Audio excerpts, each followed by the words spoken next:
What's going on, YouTube, man? So I've got a quick little frequently asked questions video that I want to shoot for you. All right. So I have the questions right here behind the camera, and I just want to read these out real quick and then give an answer, based on what I believe is right, for me. I don't want to say what is right for all other realtors or what's right for, other cities and states. I don't want to speak on behalf of other individuals, but just for myself, I just want to be able to answer a couple questions. Maybe this will help you out when it comes to being a seller, because these are the top frequently asked questions from home sellers. All right, so I'm gonna go ahead and get this thing started for you. All right, so one of the questions is, when is the best time to sell my home? Technically, this is a rough question because every real estate market is going to be different. It's really based on, is it a seller's market? Is it a buyer's market? Is your market growing? Are they building homes there that are desirable by individuals? Do you live in a darn country where there's like one house being built a year? Or do you live in, Phoenix, Arizona, where they're building like hundreds of houses a month? Like they can build 100 to 200 homes in a month, not just one builder, no, but multiple builders. So currently, as of August 11th of 2021, we are still in the seller's market. You can get multiple offers for your home.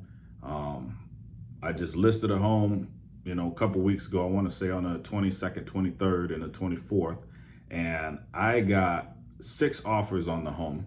All right. All of them were above asking price. It wasn't an astronomical number above asking price, but it was above asking price. Now, if you would have listed your home 2 or 3 months prior, you would have had about 30 offers. So things do change. If you would have looked at 4, 5, 6 years ago, there wasn't that many offers coming in. There wasn't 30 offers. There usually wasn't 5. You would get like 1 or 2 good offers right off the bat, and then things would start trickling in. So there is no set time, but the realtor should be able to tell you when the best time to sell your home is. All right. All right. So how is the real estate market right now? Right now, it's delicious, man. It is freaking great. I've had the luxury of, for the last 4 years, anytime I listed a home, it actually got an offer within 24 hours. Okay. Same situation, even for this one that I just listed, 22nd, 23rd, 24th. We did that because a lot of homes were, going Friday, Saturday, Sunday, doing open houses or doing showings on those days. And then they were getting a good amount of offers. So I tried the same tactic. First time I've ever done that. Normally I just list it. I don't care what day it is. I just list it. And then I get an offer within the first 24 hours. But the real estate market right now is still a seller's market. They do have a little bit more pull than the buyers, but it is slightly changing, okay? The buyers are starting to have a little bit more control than what they had maybe 6, 7 months ago. So it's a forever changing market. With new builds though, new builds are still difficult, okay?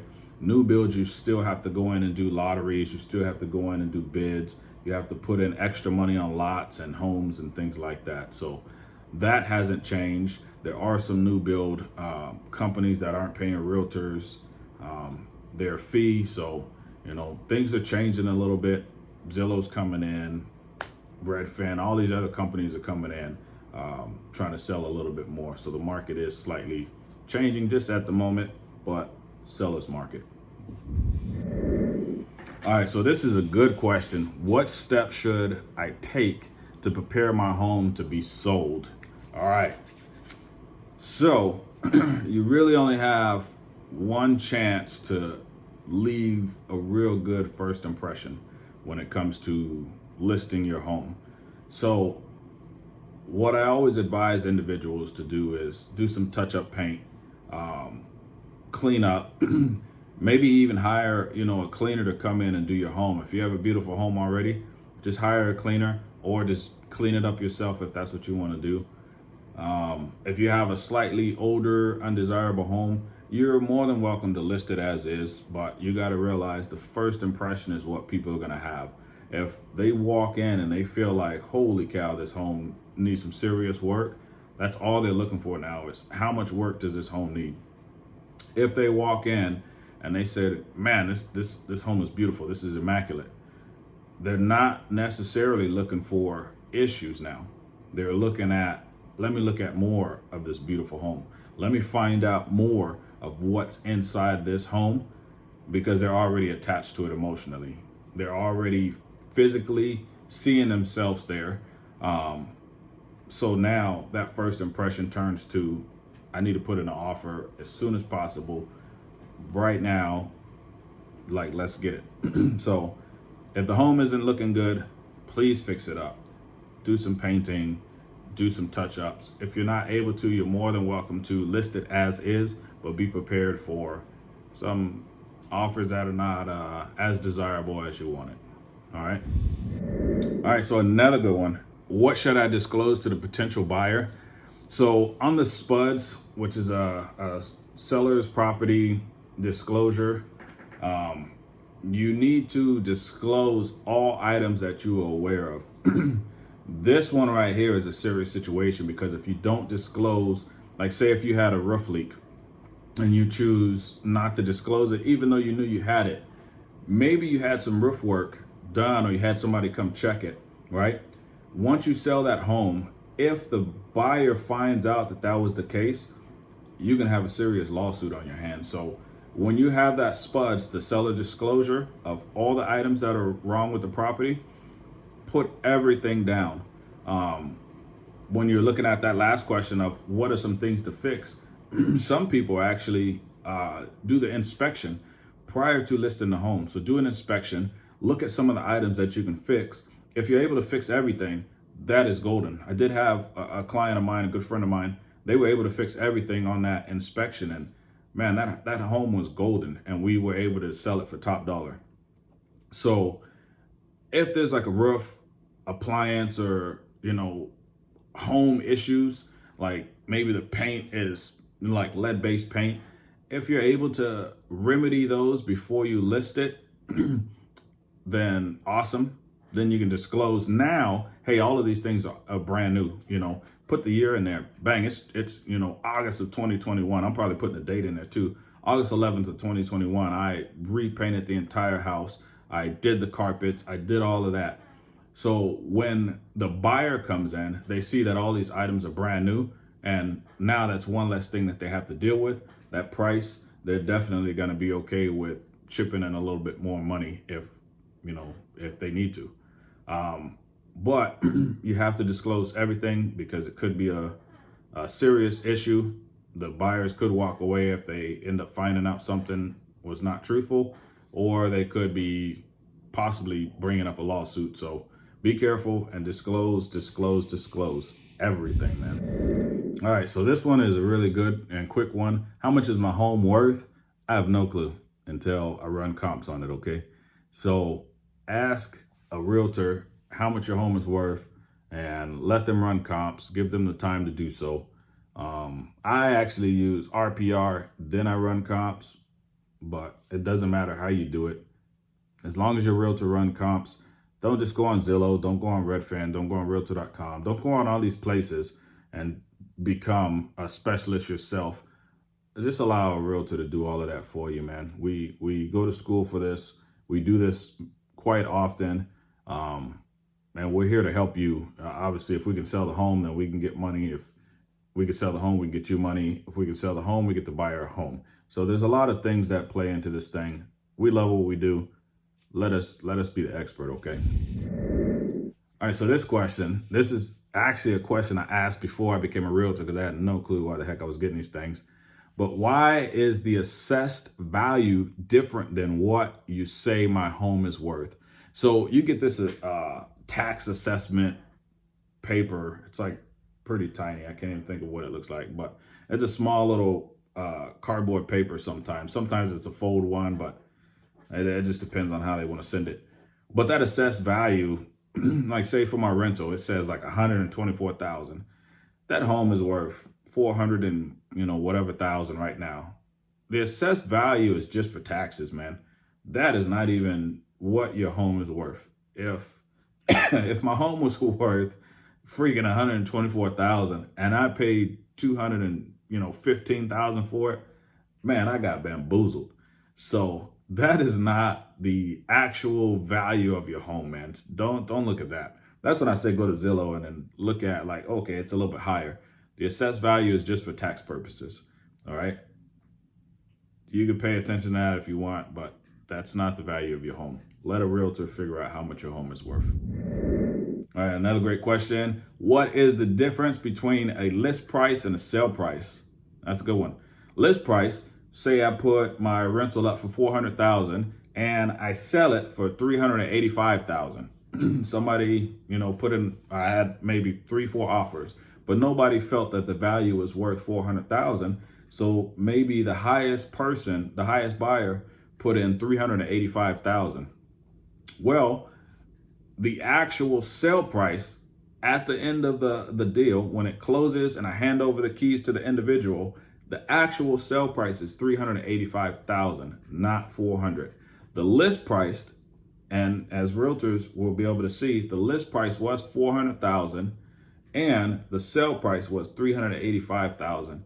You may even be able to see that in like some of the other websites as well. Is the actual sale price is 385. So that's the difference. Now, there's times where it goes to, you list it for 400,000, you sell it for 450,000. Now your sale price is 450,000 as opposed to your list price of 400,000. Okay, list is what are we going to put it on the market for, and how much. We put it on the market for 400,000, and what did it actually sell for? It actually sold for 450,000.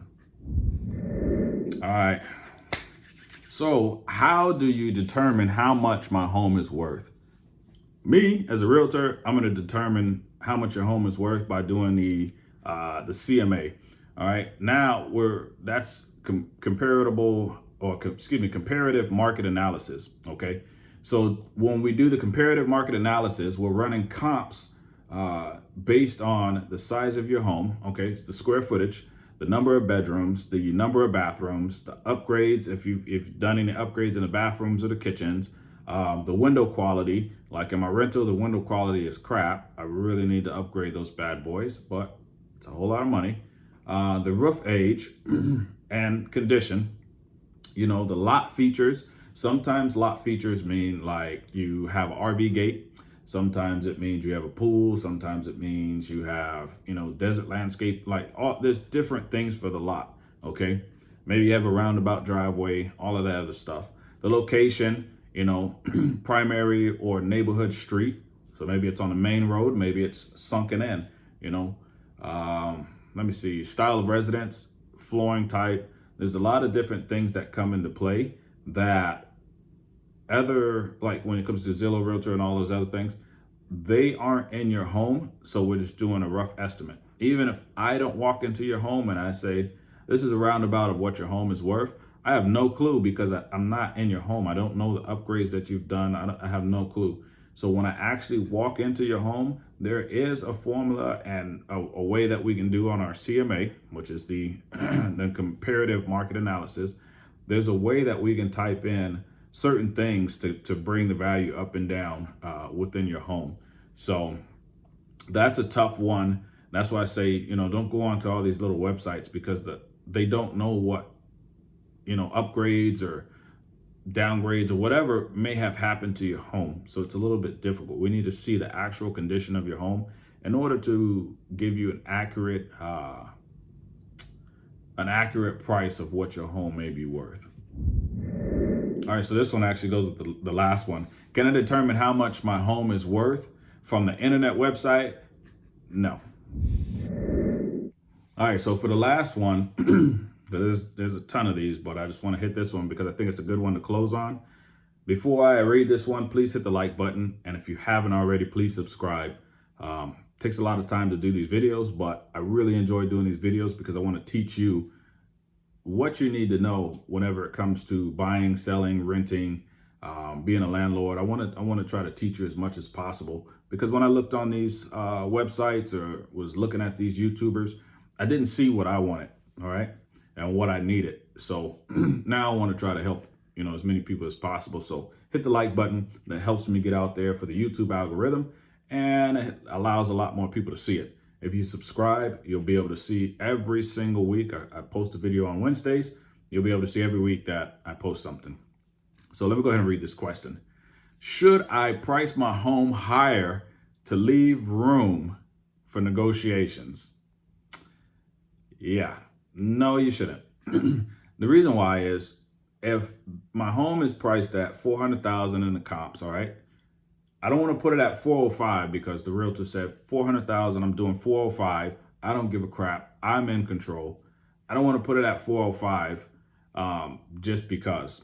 All right, I want to have a good reason why I'm doing so. But a lot of people say, well, that's going to give room for negotiation. So if I put it at 405, maybe they'll offer 403, Darrell. Maybe they'll offer 404. Let me tell you, that extra $5,000 is not that serious, for one. And for two, their realtor is going to run comps as well. And if you're always over the comps, they're going to use that against you. Either they're not going to put an offer, or they're going to lowball like really low, maybe do 375, 370. So now they're going to end up meeting you in the middle. You're going to say no, no, no to all these people. And now you've shot down 6 or 7 offers of somebody who really, really wanted your home, but they wanted the home at 400,000. So that small amount sometimes does tweak it to where you're not going to be able to get a lot of viewers. Even when you put it at 400,000, maybe we do it at 3,999, now we're going to get the 400,000 viewers and the folks 350 to 400.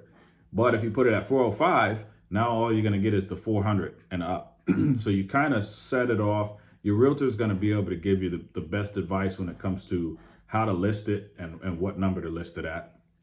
And also don't do that weird stuff where it's like 5,961 or something like that. That's good to do, but because it catches people's eyes, but you have to know what you're doing when you're doing that. There's certain numbers that actually draw people in, and there's certain numbers that push people away.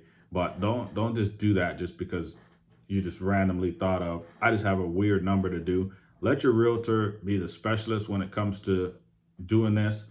And don't just automatically overprice your home $5,000 just because you want to. Sounds good, but it's not always the best tactic. So throw in your input and then listen to the input of the realtor, come to an agreement, post that home, man, get that thing sold. And that's the ultimate goal, is to get it sold, get everybody paid, and then you move on to the next step, man. All right.